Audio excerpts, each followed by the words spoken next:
Hey, welcome back to my channel. This is your fit tennis guy. In today's video, I'm going to talk about my favorite exercise and strengthening that helped for me to recover from tennis elbow. And I'm going to cover something called radial nerve glide, or some people call it like nerve flossing. I'm going to talk about that and a few other like technique type of thing that you could actually do so that you can actually prevent the tennis elbow. And if you're suffering from it, hopefully this can kind of ease some of the pains for you. So the first thing that I want to talk about is how important it is to take baths, specifically Epsom salt bath.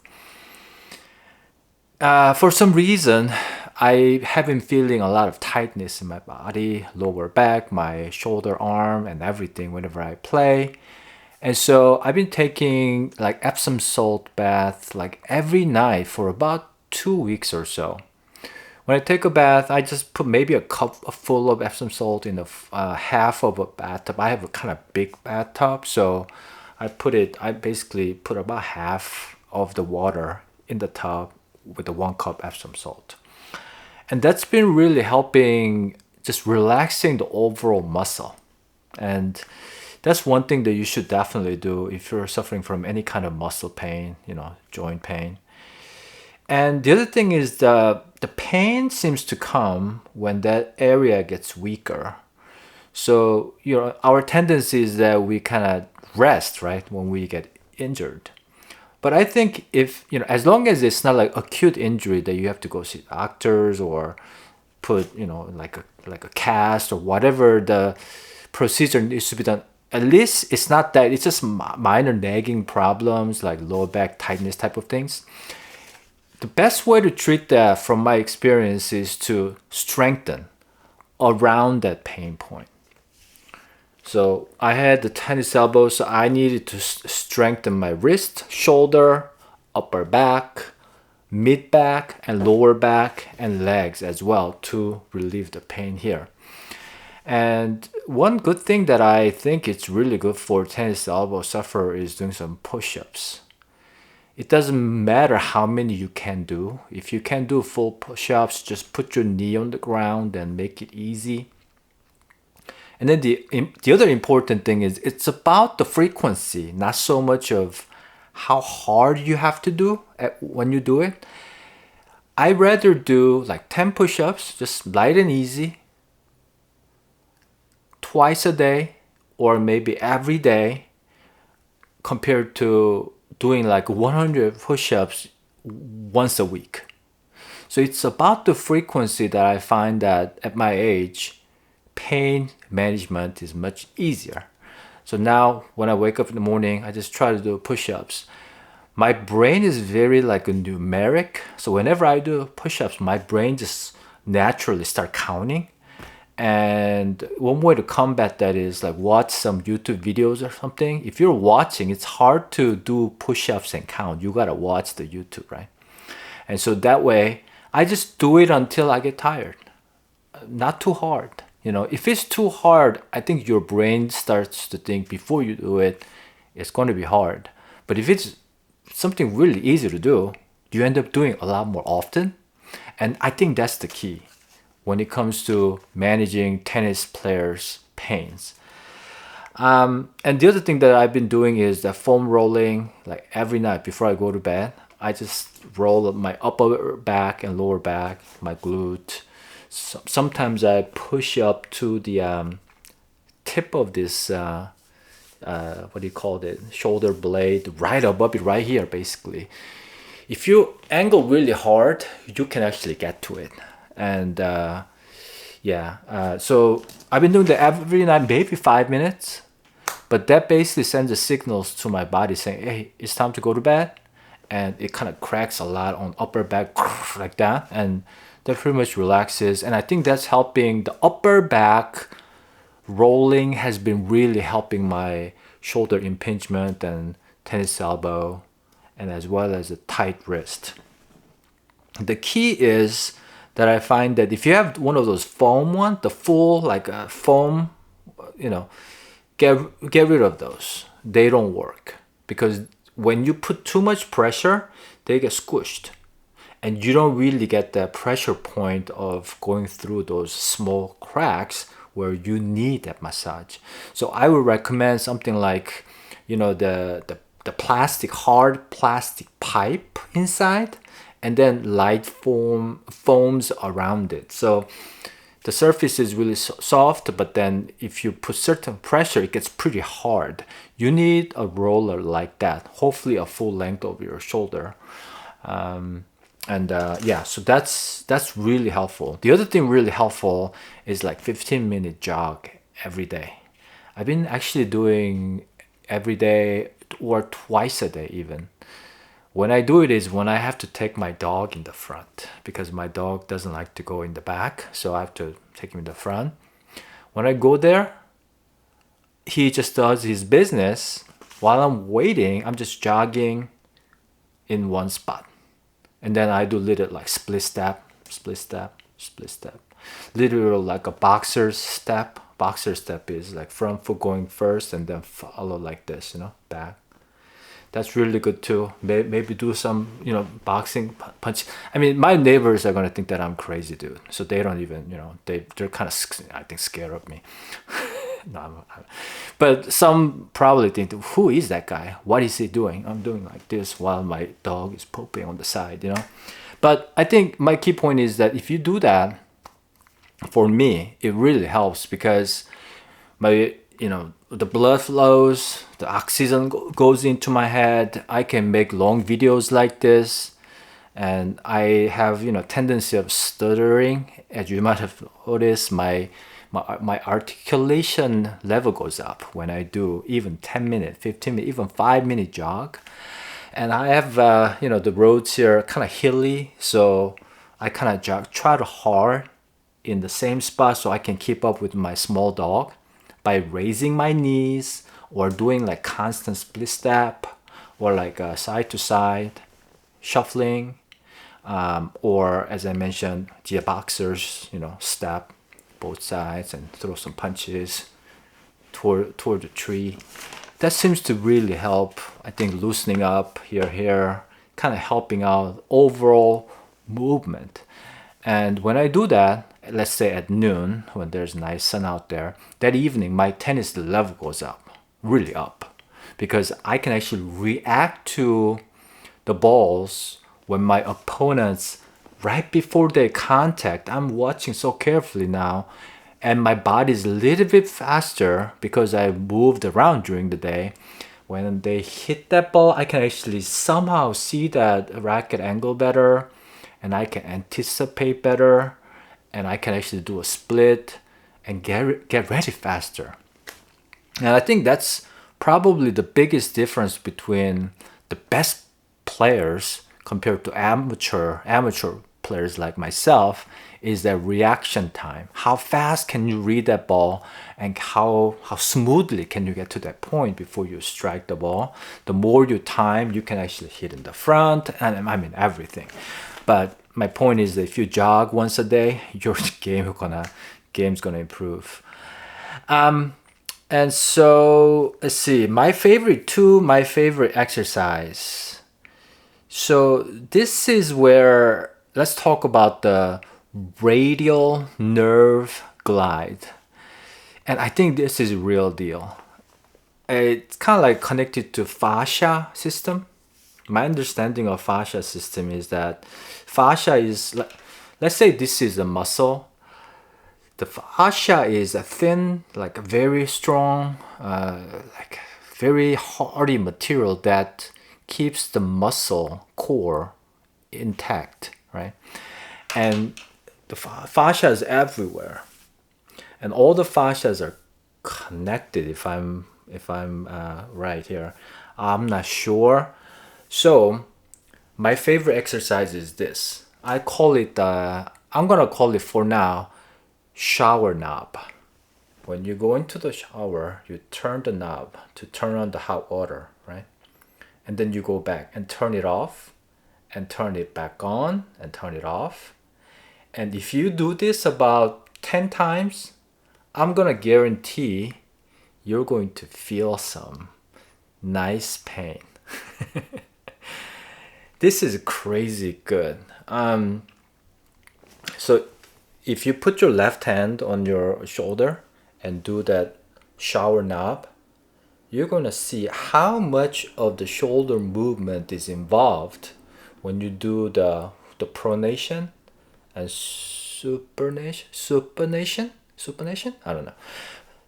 You're gonna feel a lot of movement here, and you can actually feel movement here as well. In fact, when you do that serve of pronating or overhead, right? Overhead to the add corner, you have to pronate unless you turn really this way. But that alone, it gets involved. The shoulder and upper back gets involved a ton. And so, you don't need anything. So, oh man, that gives a lot of, yeah. So the way to do it is, if you do this, you're gonna feel it. You're gonna feel both golfer's elbow and tennis elbow. And I actually try to do both. And right now my forearm is getting engaged more and more. I'm feeling the fatigue on my forearm the most. And then the shoulder next. Shoulder is getting really tired. Now rest a bit. Yeah, do it with me actually. And then you start changing the angle of your arm. So if you do it like this, it gets very interesting. You're going to feel different sensation. And if you keep moving around, you're going to find where one angle that will make your forearm very tight. So for me right now, right there, is pretty tight. And this is this is my favorite exercise right now. It burns. My forearm is burning right now on both sides. And shoulder is engaged. And I think this is protecting and strengthening my shoulder muscles too and joints. That burns, dudes. I mean, this is, yeah, I mean, I don't know how many did I do? What, 20 maybe? Oh yeah. Oh, let's take a break here. Oof. And then the interesting thing is, if you actually put it back like this, like this is right next to you and then slightly back, it gets a whole other level of the back, shoulder, and oh man. Let's assume that the shower knob is right there, right? That burns. I've only done 7 or whatever, and it's burning right now. It's burning. And it's a good burning. It's not, it never should be like sharp pain, right? It feels like you're like lifting weight almost. It's just crazy. And so, like I said, don't do it too hard. Don't do it until you feel too much pain or it's just too painful. It's just like you just do more of it, because as soon as I do this, I get all the pains relieved here. It feels great. In fact, I played last night. For the first time, I thought I'm gonna hit as hard as I want, because I've been kind of babying the backhand volleys or serve. I've been just babying, just tap it in. I didn't care whether I win or lose, but then during even practice game, you want to win, right? So, but last night I went out, full out. I went just as hard as I want to hit, and I was okay. Even after that, even after that evening and today, I don't feel anything. So it is working, guys. It's called radial nerve gliding. Okay, so I want you to try it, and I think this is, my guess is that this is better than rubber bands if you want to have flexible or strong rotational movement. Yeah. The other thing is the same idea, but they call it the server. So let's say you have a plate, right?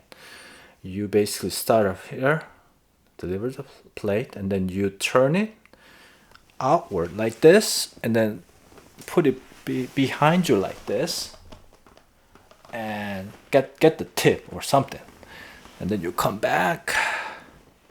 You're basically rotating inward and then turn it backward, and then when you go back, you basically tilt your neck this way. This stretches this part so well, it's incredible.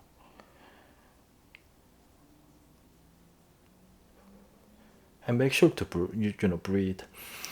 And when you do this, like, it's just all the pains just voila, disappear.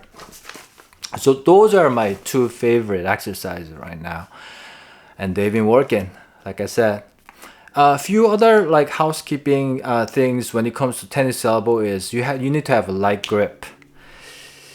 One of the commenter mentioned that tight grip is going to kill your tennis elbow, and which is true.